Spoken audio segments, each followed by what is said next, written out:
dipersembahkan oleh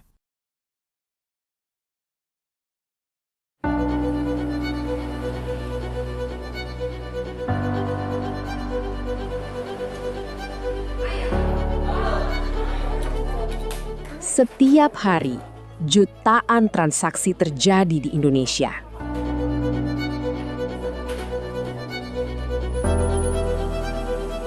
Pabrik memproduksi barang. UMKM melayani pelanggan. Platform digital mempertemukan penjual dan pembeli. Namun, bagaimana negara memahami seluruh aktivitas ekonomi yang begitu besar dan dinamis? Disinilah peran Badan Pusat Statistik. Ketertarikan saya dan motivasi saya itu menjadi petugas sensus ekonomi 2026 ini karena saya ingin mengetahui keadaan-keadaan real perekonomian yang ada di wilayah saya. Ya kan, bagaimana saya bisa berkontribusi untuk mencatat perekonomian yang ada di wilayah saya untuk demi kemajuan yang ada untuk perencanaan pemerintah. Untuk saat ini saya berada di skalanya buat skala yang agak sedikit menengah ke bawah, ya kan, UMKM yang kecil di masyarakat dengan cara door to door. Berapa pentingnya itu? Sebenarnya ini sangat penting banget. Dengan sensus ekonomi 2026 ini sangat penting banget untuk masyarakat yang bagaimana dengan data-data real yang sudah diberikan, data-data yang ada bisa menjadi potret pemerintah bahwa ini loh kondisi kita loh di lapangan, oh ini loh perekonomian kita yang ada di wilayah kita. Semoga dengan kedepannya dengan data-data yang real itu bisa menjadi motivasi pemerintah, ya kan, menjadi perencanaan yang lebih baik lagi untuk masyarakat menengah ke bawah ataupun menengah ke atas. Namun, angka-angka itu tidak lahir begitu saja. Data berasal dari jutaan pelaku usaha yang menjadi bagian dari peta ekonomi Indonesia. Dan perjalanan itu dimulai dari lapangan.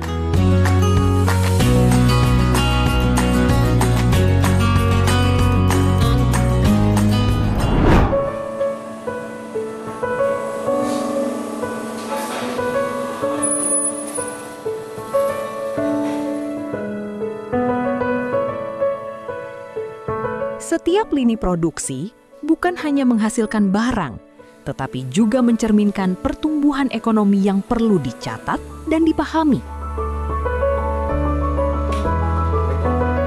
Perkenalkan, saya Berry Permadi Muharam, pemilik PT Kurobon Indonesia.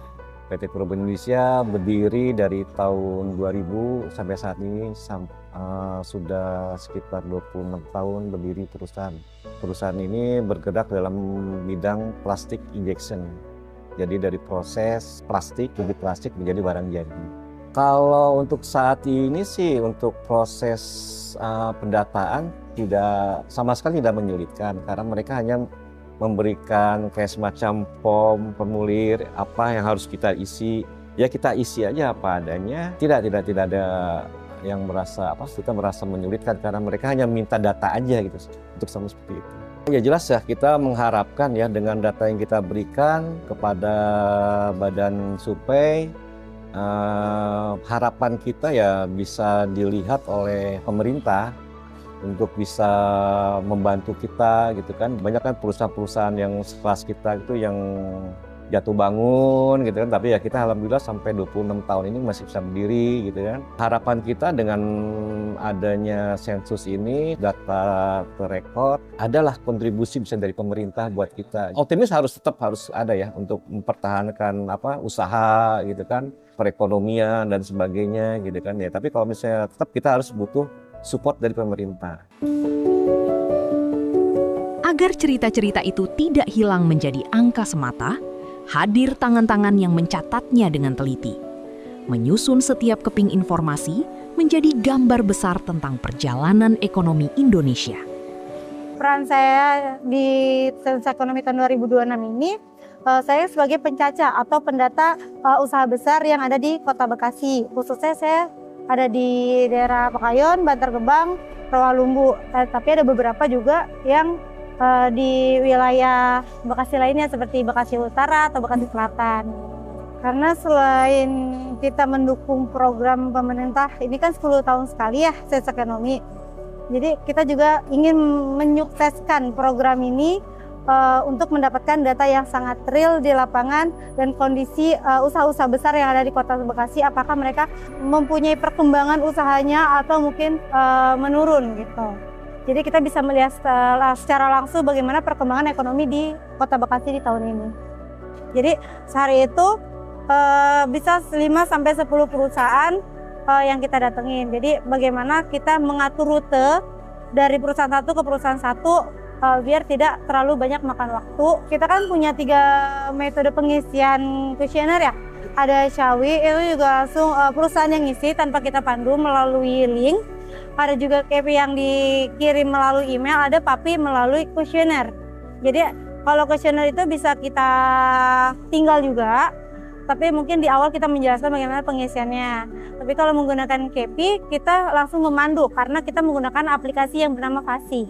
Jadi kita seperti wawancara biasa, apa adanya kegiatan mereka, dari KBL-nya apa, perusahaannya bergerak di bidang apa, berapa jumlah karyawan, itu langsung kita pandu, langsung mengisi di lokasi dan menggunakan Fasi.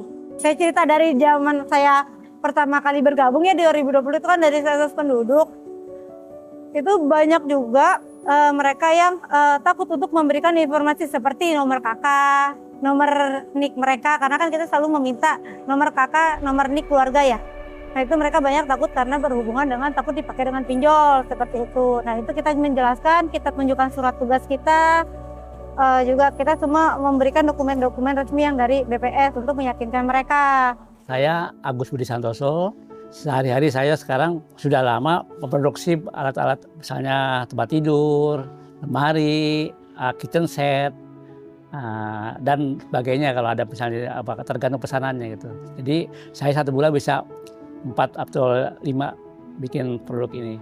Mudah-mudahan bisa berkembang lebih jauh lagi.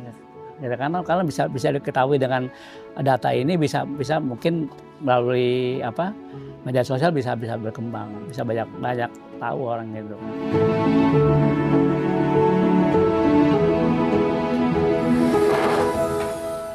UMKM merupakan tulang punggung ekonomi Indonesia. Jumlahnya mencapai puluhan juta dan menyerap tenaga kerja dalam jumlah besar. Karena itu, keberadaan mereka harus tercermin dalam data nasional. Sensus perekonomian ini kan kita lakukan 10 tahun sekali. Dan belum tentu ya 10 tahun akan datang saya bisa menjadi petugas. Jadi tahun ini saya sangat bangga banget menjadi petugas sensus 2026.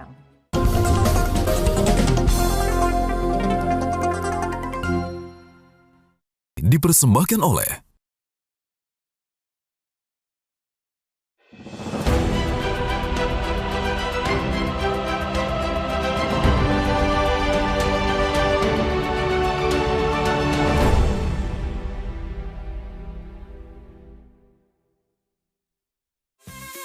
Assalamualaikum warahmatullahi wabarakatuh. Saya Pramono Anung, Gubernur Jakarta, mengapresiasi BTV dalam kegiatan Semesta Berpesta Jakarta. Saksikan Semesta Berpesta Jakarta 15-16 Agustus di Parkir Timur Senayan. Mari dukung musik Indonesia serta UMKM yang berpartisipasi.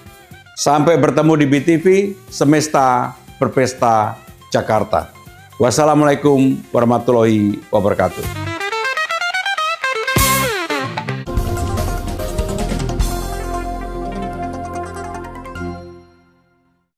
dipersembahkan oleh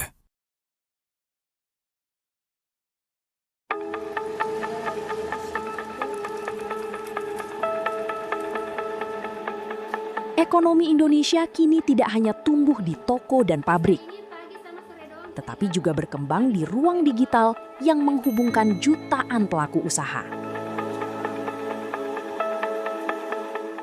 Nama saya Lisda, biasa dipanggil juga Mace. Anak-anak saya itu tim-tim saya atau biasa aku panggil anak asuh, karena saya adalah tempat kayak penampungan bagi mereka juga. Jadi kebanyakan sih mereka tuh panggil Mace.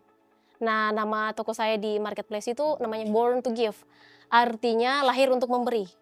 Aku itu mulainya dari, ini baru tes-tes aja sih ya, di 2022 awal, COVID. Waktu itu COVID, karena posisinya sih pada saat itu saya juga masih masih kantoran. Cuma karena bingung juga, setiap saya di kantor tuh anak-anak yang dari daerah tuh nanya tentang pekerjaan. Sedangkan posisi saya juga pada saat itu lagi kayak terancam juga gitu. Karena kan banyak pemecatan ya, kayak gitu. Jadi itu yang kayak gimana ya caranya aku nolong teman-teman saya dari daerah itu. Akhirnya aku pikir, aku juga berdoa sama yang di atas, kasih saya hikmat gitu, gimana caranya untuk menolong mereka gitu. Akhirnya ya jadilah usaha ini gitu. Aku doa seperti itu. Di awal-awal pastinya kayak semua usaha sih nggak mungkin kita langsung untung ya. Di awal juga saya juga boncos sebenarnya. Karena saya basicnya nggak ada menjual gitu kayak marketing. Karena background saya itu accounting, jadi selalu di belakang layar, jadi karena kehidupan yang membuat saya berani gitu loh, mulai gitu loh. Banyak juga, jatuh bangun juga banyak.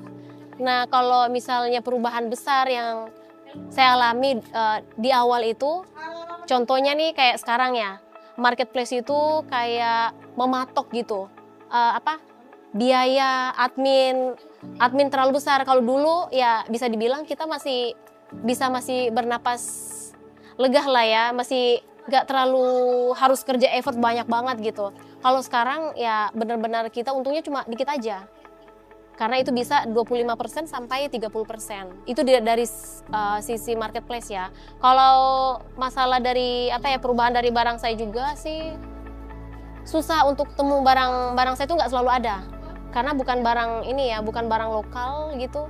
Barang sisa ekspor yang biasa dijual ke Eropa dan negara lain gitu. Dan pabriknya ada di Indonesia.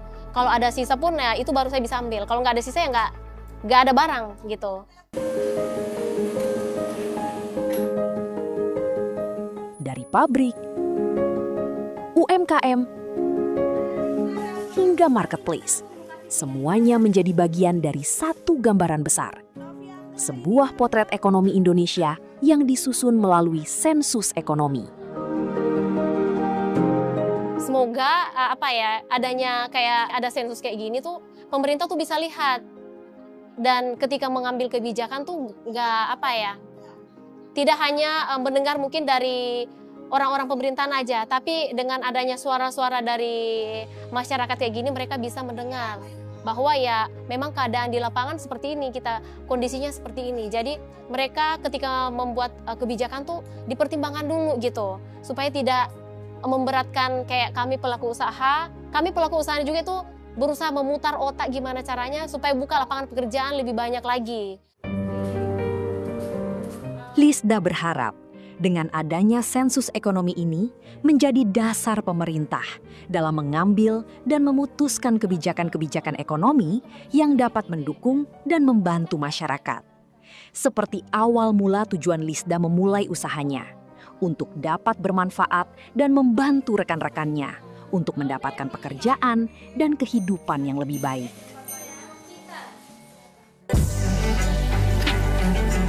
Dalam sensus ekonomi 2026 ini juga melibatkan generasi muda, seperti mahasiswa yang bergabung sebagai petugas lapangan.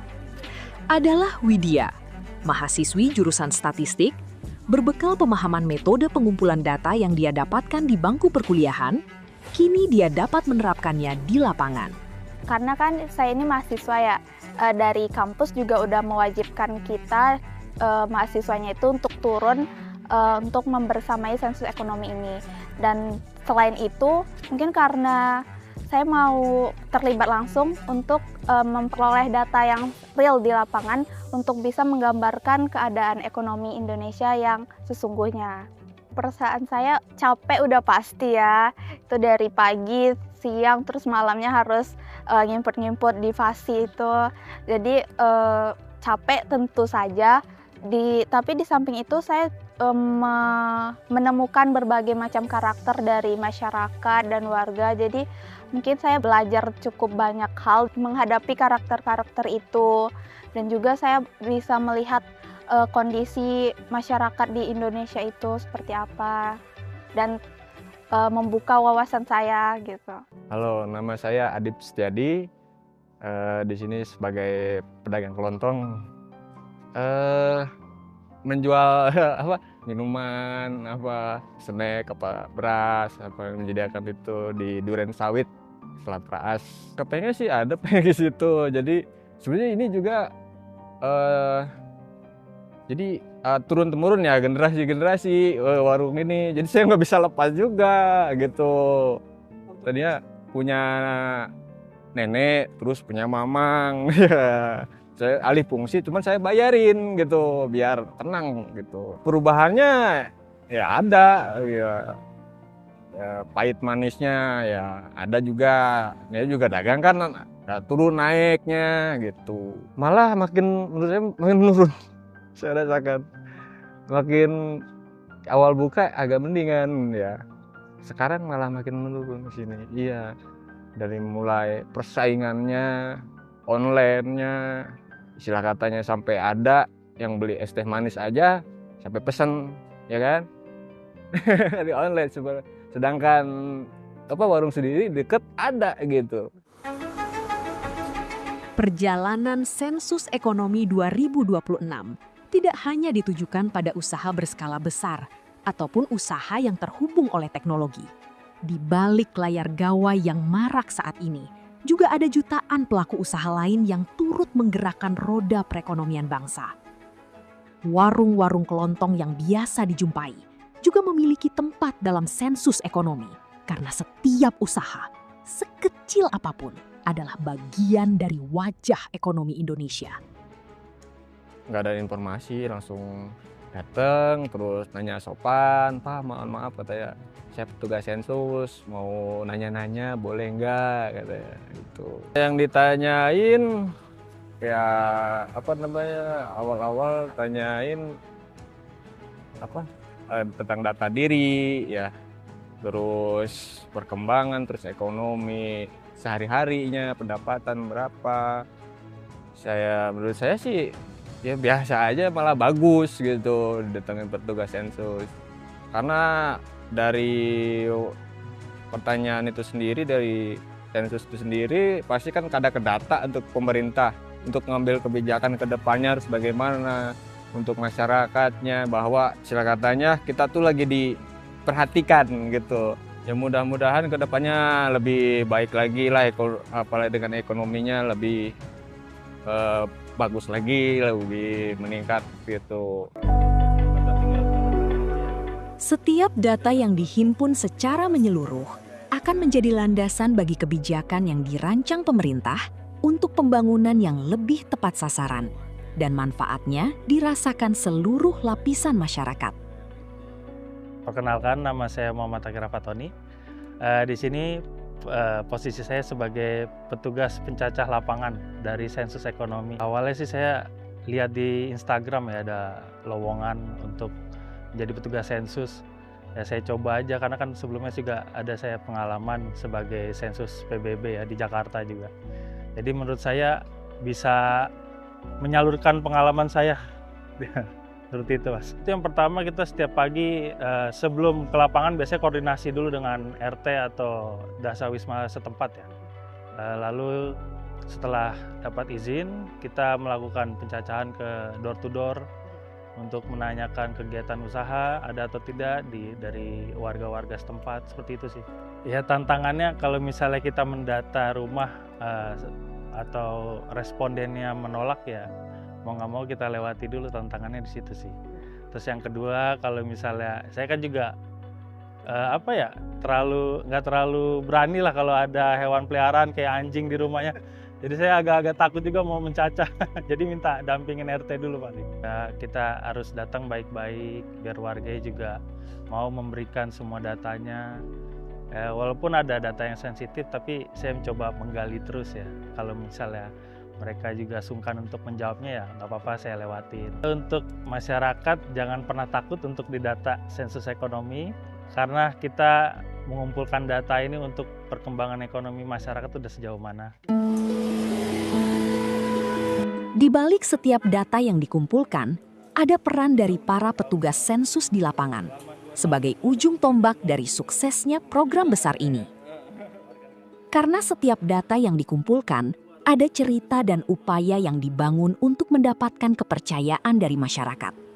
Dengan dedikasi dan integritas, mereka memastikan tak ada pelaku usaha yang terlewat.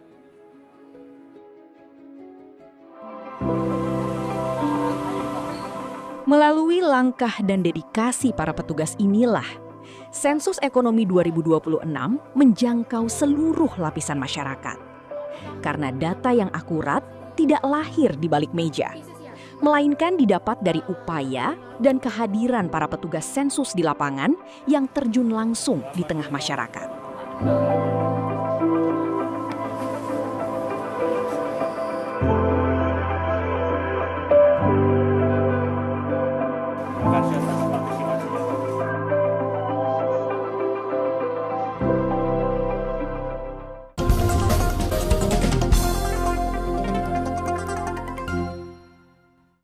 Dipersembahkan oleh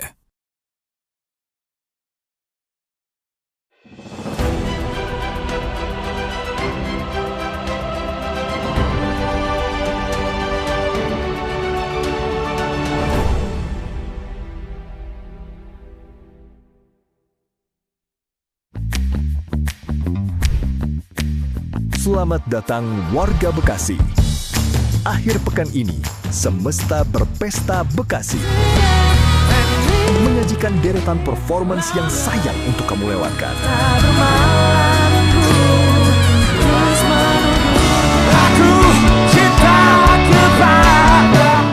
Catat tanggalnya, 8 dan 9 Agustus. Hanya di BTV, Channel 12.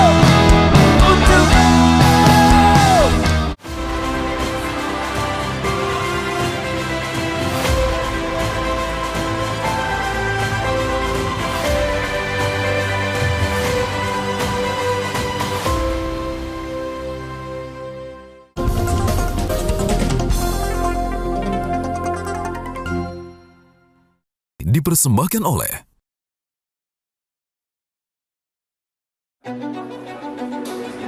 Bagi sebagian orang, sensus hanyalah proses pendataan. Namun, di balik setiap formulir yang diisi, tersimpan informasi yang membantu negara memahami kebutuhan masyarakat, melihat peluang pertumbuhan, dan merancang masa depan yang lebih tepat sasaran. Sensus ekonomi itu merupakan sensus ekonomi yang dilakukan 10 tahun sekali oleh Badan Pusat Statistik. Dan sensus ekonomi 2026 ini merupakan sensus ekonomi yang kelima. Jadi adapun tujuan utamanya sensus ekonomi 2026 ini menyediakan data dasar seluruh kegiatan ekonomi, kecuali lapangan usaha P dan U sebagai landasan bagi penyusunan kebijakan dan perencanaan pembangunan nasional. Nah, adapun kategori P dan U itu adalah, kategori P itu yang tidak dicakup dalam hal sensus ekonomi ini adalah administrasi pemerintahan, pertahanan, dan jaminan sosial wajib. Sementara kategori U yang tidak didata itu adalah aktivitas rumah tangga sebagai pemberi kerja, aktivitas yang menghasilkan barang jasa oleh rumah tangga. Jadi tentunya dengan sensus ekonomi ini nanti kita mendapatkan gambaran ya, informasi dari struktur ekonomi. Kemudian yang kedua menyediakan informasi karakteristik usaha. Kemudian yang ketiga menyediakan informasi ekonomi digital dan ekonomi lingkungan. Terkait dengan produktivitas sektor ekonomi, tentunya kita nanti bisa melihat daya saing usaha seperti apa, kemudian peta perekonomian wilayah baik dari sisi level maupun struktur ekonomi juga bisa kita lihat nantinya. Kemudian kontribusi UMKM ya terhadap perekonomian nasional seperti apa, kemudian penerapan ekonomi digital dan ekonomi lingkungan yang ada di Indonesia ini seperti apa. Kemudian terakhir tentunya kita bisa melihat persoalan dunia usaha untuk merencanakan strategi pengembangan usahanya termasuk mencari peluang usaha baru dan target pasar. Nanti setelah pelaksanaan sensus ekonomi ini, sensus ekonomi 2026 ini selesai, tentunya akan ada publikasi atau diseminasi data dari BPS. Bentuknya itu dalam bentuk agregat. Jadi dalam bentuk agregat. Sebagai contoh mungkin gambaran hasil sensus ekonomi 2016. Jadi di situ disampaikan bahwa jumlah usaha di Indonesia itu menurut skala usaha dibedakan UMK dan UMB. Jadi kalau dilihat dari hasil sensus 2016 itu ternyata UMK itu 98% dibanding usaha besarnya yang sebesar hanya 1,67%. Nah, itu salah satu gambaran untuk nanti publikasi yang akan disampaikan ke masyarakat seperti itu. Kemudian bisa juga dilihat nanti skala usaha menurut wilayah, menurut provinsi, menurut kabupaten kota dan seterusnya. Yang jelas data untuk individu tidak akan dipublikasikan oleh BPS karena itu bersifat rahasia untuk manfaatnya. Tetapi dari hasil pendataan ini tentu akan dikaji, dianalisis oleh pemerintah gitu. Bagaimana sih gambaran struktur perekonomian yang ada sekarang ini gitu. Dan itu karena ini sifatnya sensus populasi, itu juga bisa dilihat nanti per wilayah sampai dengan wilayah terkecil. Nah, contoh misalkan pemerintah Kota Bekasi ingin melihat struktur ekonomi dari Kota Bekasi, itu dari hasil sensus ekonomi bisa dilihat. Sebenarnya UMKM itu UMKM yang jenis mana yang paling banyak di Kota Bekasi. Kemudian program-program apa yang bisa dilakukan untuk mendukung meningkatnya usahanya mereka. Mungkin program bantuan apa seperti atau sifatnya penyuluhan, pelatihan seperti itu. Demikian pula dengan yang skala besar, bisa dilihat misalkan industri di Kota Bekasi ini ternyata cukup banyak juga dan masih potensi. Bisa saja nanti dibuat semacam kawasan industri. Itu juga tergantung dari lahan yang ada, karena kalau kawasan industri kan butuh lahan yang cukup luas seperti itu. Jadi banyak sebenarnya manfaat yang bisa diperoleh dari pemerintah dulu untuk mengkaji, menganalisis, kemudian tentu itu akan berdampak langsung ke pelaku usaha sendiri, program-program seperti itu. Hasil sensus ekonomi 2026 ini akan bermanfaat ya bagi pemerintah, itu pertama pusat dan daerah tentunya, kemudian bagi sektor usaha, pelaku-pelaku usaha dan juga masyarakat luas. Karena kalau dari sisi masyarakat luas mungkin para akademisi, mahasiswa menggunakan data ini untuk kepentingan studinya seperti itu bisa. Kemudian bagi Indonesia ke depan tentu dengan data yang akurat yang dihasilkan nanti dari sensus ekonomi 2026 ini akan mendukung program-program kebijakan terkait dengan transformasi ekonomi menyongsong Indonesia Emas 2045 tentunya. Jadi dari hasil ini bisa dilihat gitu, apa-apa saja yang bisa kita lakukan terkait dengan fenomena-fenomena yang ada sekarang ini terkait perekonomian baik di Indonesia tentunya yang berdampak dari internasional bisa saja terjadi pengaruhnya seperti itu. Mungkin itu yang terkait dengan manfaat yang bisa dihasilkan. Secara detail mungkin Indonesia bisa tahu struktur ekonomi kita seperti apa. Kemudian sebaran dan karakteristik usahanya seperti apa. Kemudian ekonomi digital dan sektor-sektor baru yang mungkin dulu kita belum pernah tahu gitu di 2016 hasil sensus ekonomi, sekarang sudah ada. Bisa saja seperti itu. Hal seperti misalkan contoh konten kreator. Kalau dulu kan tidak ada, sekarang sudah ada. Nah, itu salah satu ekonomi digital di sektor-sektor yang baru seperti itu. Kemudian adanya kita bisa mengetahui potensi lapangan usaha di tiap daerah. Di Kota Bekasi potensi lapangan usahanya apa nih yang cocok di wilayah Kota Bekasi. Kemudian tentunya sebagai dasar untuk kebijakan nasional dan regional.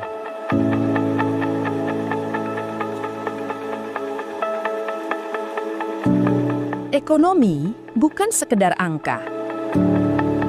Ia adalah cerita tentang usaha, tentang kerja keras, tentang harapan jutaan pelaku ekonomi di seluruh Indonesia.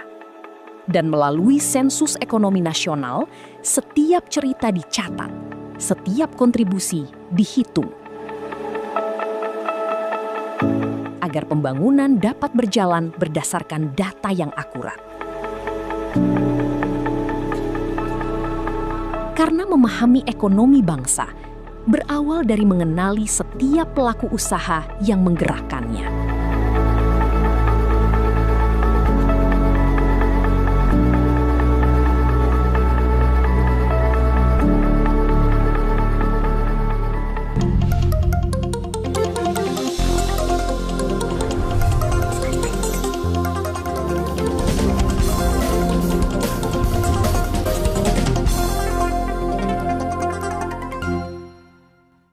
dipersembahkan oleh